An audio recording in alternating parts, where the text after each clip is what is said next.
So the webinar today is on the outcomes of the second meeting of the Expert Working Group on Environmentally Sound Management. Just to give you an outline of what I'll cover. First of all, the mandate of that group. Secondly, the ESM framework, which you may have heard of, but I'll just give a brief reminder of the content of the framework. I'll do a quick recap. Oh, we have another person joining us. Janelle, who is actually who was at the meeting, so she can also provide some input. So yes, I'll recap on the first meeting, which took place in December last year, and then the second meeting, which we just had at the end of May. Next, we will look into what will happen next in terms of the group's work and the subsidiary body, OEWG, and COP, and the major body, COP12, what will happen at those meetings.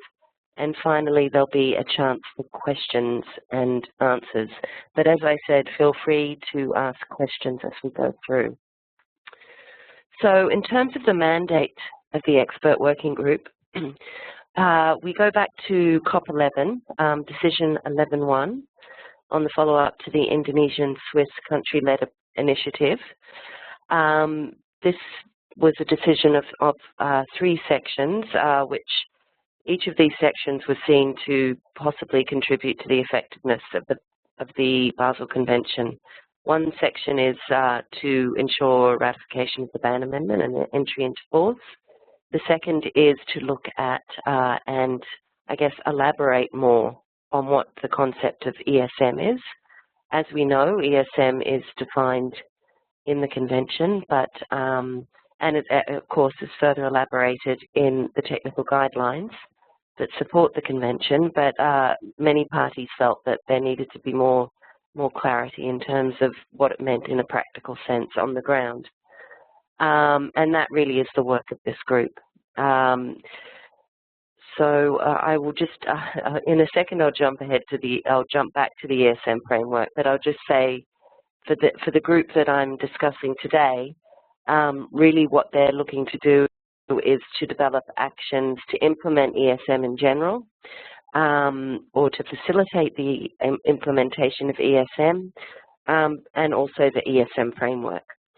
Now, this group is comprised of 25 experts from five from each of the UN regions, and is open to observers. And we've had quite a good following of observers at both the meetings so far. So I'll take you just a step back in time to this concept of the framework for environmentally sound management. Basically, this was developed in between COP10 and COP11 to further elaborate on the concept of ESM. So the framework actually highlights what are the key elements that need to be there to ensure ESM. So it really finally defines what considerations need to be made in ensuring ESM. It identifies different tools that can support the implementation of ESM, and also what type of strategies governments, policymakers can employ to implement ESM. So it's looking at things in a practical sense. It's looking at ESM in a practical sense. But it was felt, whilst this framework is a very good starting point, there needed to be actions to implement it. So this is where we come to the Expert Working Group. So as I said, there's already been 2 meetings of this group. The first group took place in December in Argentina. Most of the nominated experts were there, plus observers from industry and NGOs, and also from the regional centres. Now, the group had actually started its work a few months before, and I'm not going to go into detail of the work that they started at that meeting now, mainly because I'm going to talk about it in a moment. Essentially, what happened at the second meeting was really that the group progressed what it developed at its first meeting. So I'm going to put it all in the context of the second meeting. So really what the group did at its first meeting, it decided what it was going to do, okay? And then it was really from the moment of the first meeting onwards where this work was going to be initiated. Which brings us to the second meeting. So the second meeting, it took place in Indonesia at the end of May. Very good participation, most of the members, and 15 observers. We were able to benefit from a back-to-back arrangement with the meeting of the Partnership on Action on Computing Equipment, which took place the days preceding this meeting. So we benefited from some of their members joining our meeting as well. The objectives of the meeting, well, they were to basically further the work that had been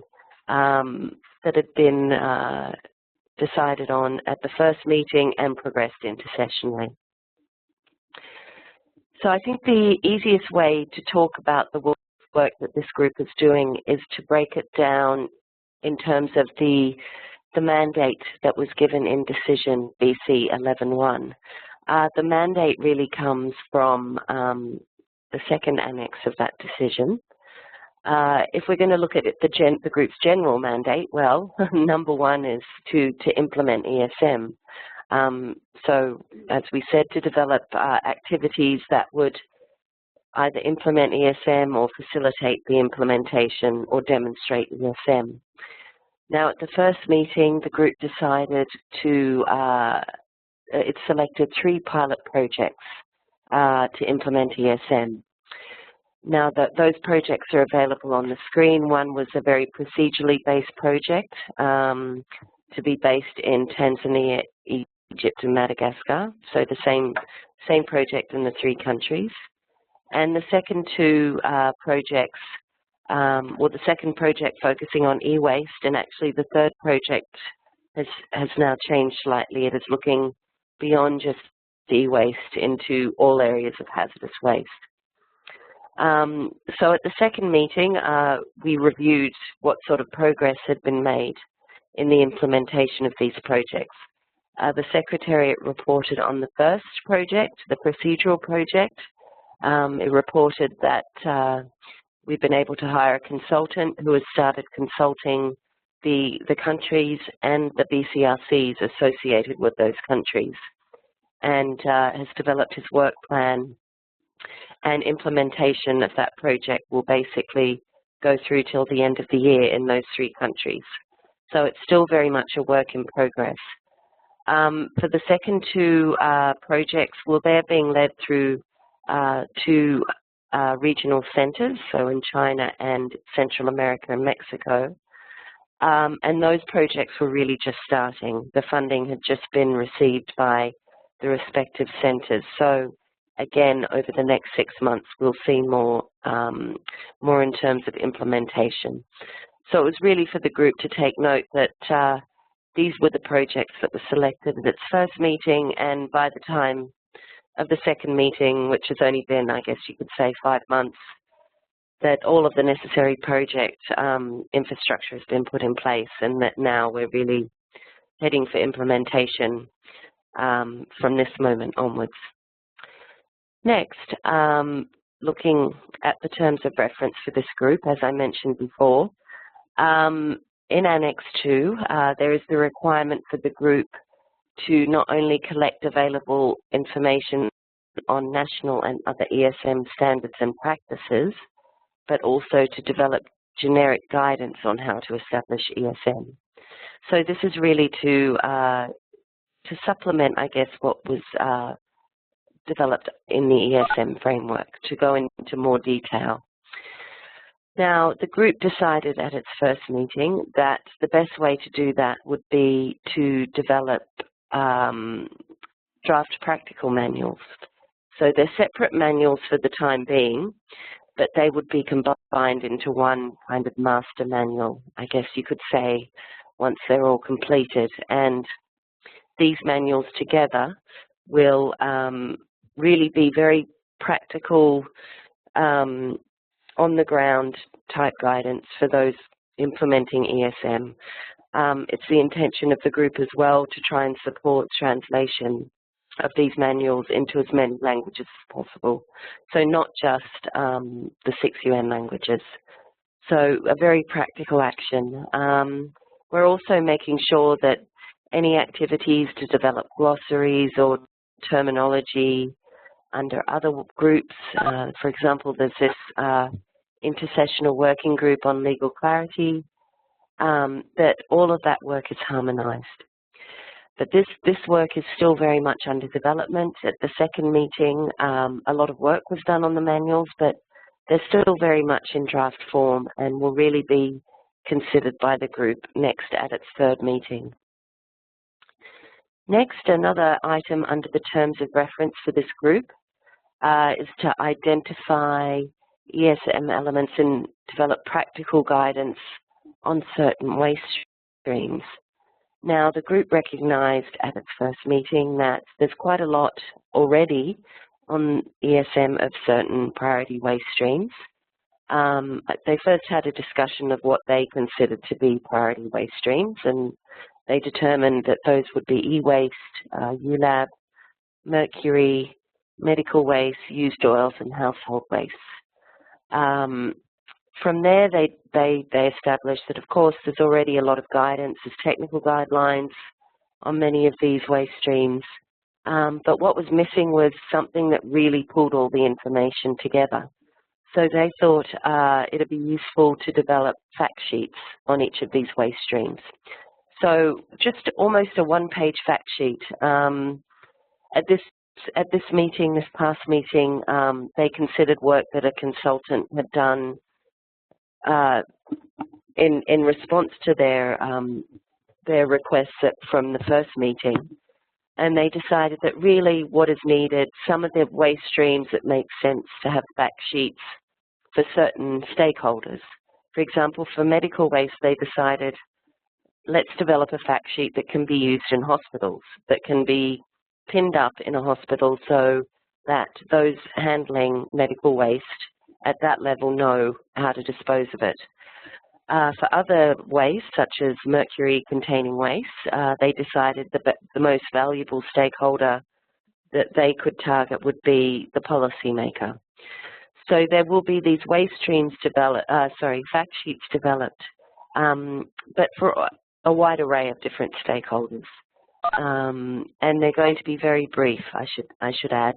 The idea is to just have a one-pager that is very practical, might link to other areas of information, but it's certainly not about developing pages and pages of further guidance documents. So that is the fact sheets, and these are still under development as well and will be again reviewed at the third meeting. So next we have another item on the terms of reference was to look at, the group was to look at and assess training and information material on ESM. So what's out there, what's available.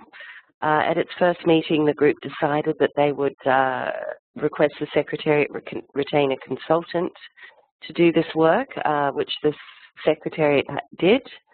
And this information was considered at the second meeting.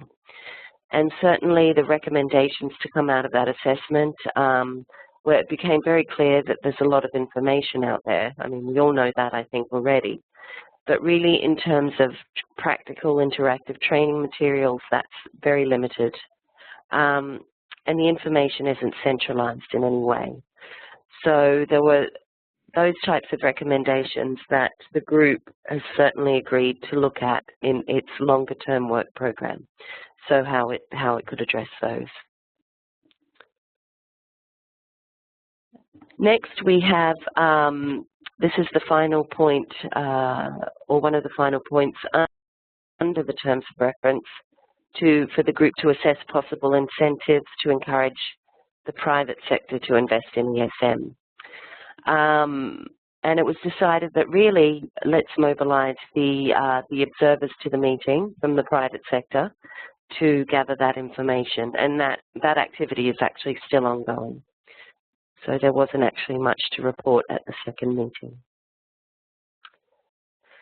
Now, another big part of the work of the expert working group, I mean, as we've just talked about what they're doing right now, their immediate actions, essentially between COP11 and COP12, which will be in May next year. The other big part of their work is to look beyond May next year and to look at a work program for key priorities in the longer term. And the idea is that this work program would be adopted by COP12. Now, COP11 was very clear about what sort of activities should be included. They said, well, you've got to make sure that the activities that you do, they somehow ensure a consistent interpretation of ESM. They encourage parties to develop these strategies, which are referred to under the ESM framework. Very, very important is encouraging the private sector to take part, and also to look at the issue of transboundary movement of waste and the linkage between TBM and ESM, and how ESM criteria might be used to ensure, how they might ensure environmentally sound management in relation to TBM. So the group had quite a fundamental discussion about what they'd be doing going forward. They had, at the first meeting, collected quite a few different ideas as to activities they could do, and I really think at this second meeting they almost took a step back and said, okay, let's be realistic and let's focus on something that we can achieve, certainly within the next couple of years, and that could be inclusive of all stakeholders. So they haven't got their work program set down on paper just yet, but they've certainly got what we've called elements of a work program. And the idea is that going forward, the group would work on an ESM toolkit. This would include guidance documents that they're already developing, so their practical manuals and their fact sheets. They develop training program models, for example, an internet portal, which of course may be available through the Basel Convention website.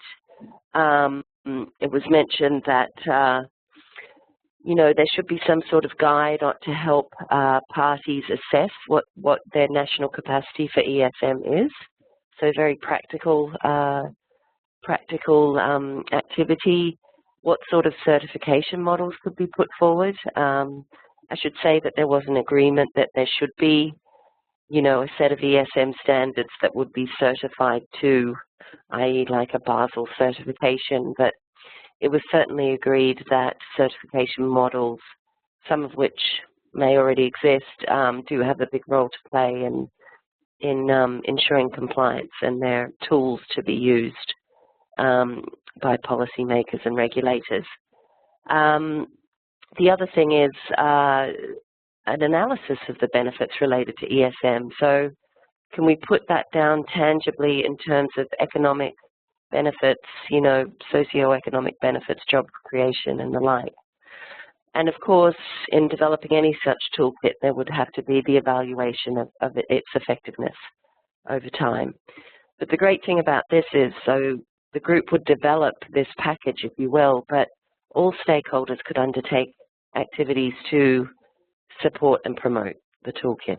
So that's really where they're heading with the idea of their work program. So looking to future work, so for all of these activities, intersessional work is still going on.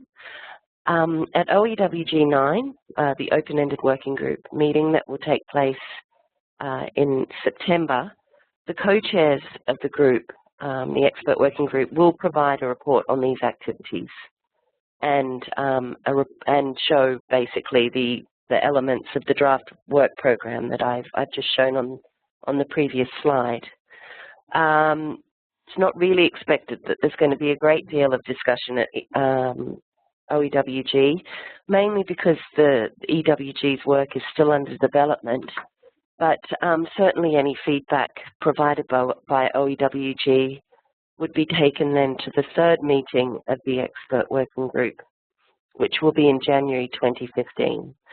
And at this time, they will have to finalize their short-term activities and their draft work program, and this will all be packaged up and sent for consideration by COP12, which, as we know, is in May 2015.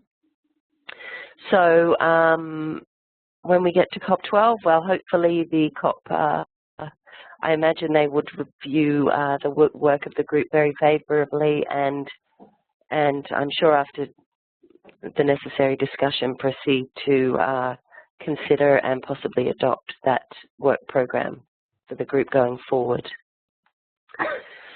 So that is really a summary of the second meeting.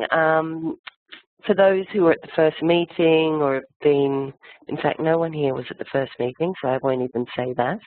But those who have been to a briefing about the first meeting or have read anything about the first meeting, you'll realize that there wasn't really anything new at this meeting, but it was really a continuation of the work that was initiated in December and will really go through to January next year.